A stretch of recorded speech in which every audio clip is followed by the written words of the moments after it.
Alors merci aux intervenants qui ont accepté de venir parler de cette question-là.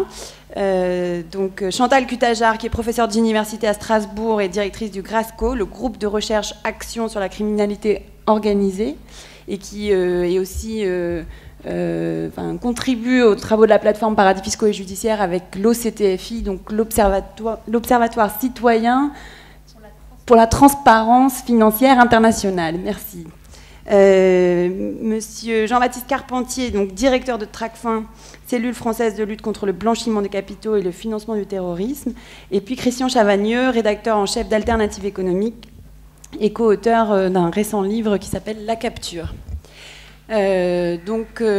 Votre tâche, si vous l'acceptez, c'est d'essayer, à partir des exemples qu'on a pu aborder ce matin, revenir un peu sur les obligations existantes qui pèsent sur les banques pour prévenir ce genre de pratiques et de situations, regarder un peu ce qui est en train de bouger dans le paysage aujourd'hui et puis ce qui reste à faire.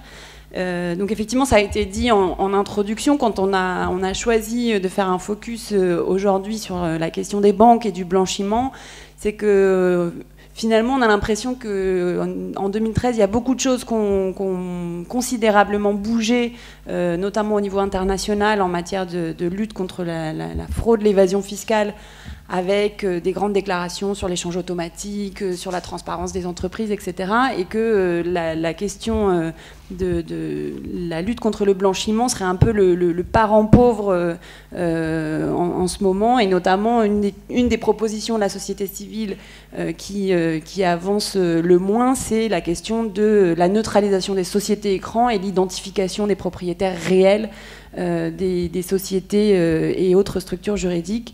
Donc on voulait pouvoir faire le point un peu ensemble sur cette question-là. Donc première question, et peut-être que je vais la diriger à Jean-Baptiste Carpentier. Est-ce que vous pouvez nous redire un petit peu quelles sont dans la vie concrète des banques, les obligations et comment s'opère le travail de surveillance des fonds? Quels critères sont utilisés pour appliquer une vigilance renforcée? Comment ça fonctionne avant de parler des dysfonctionnements?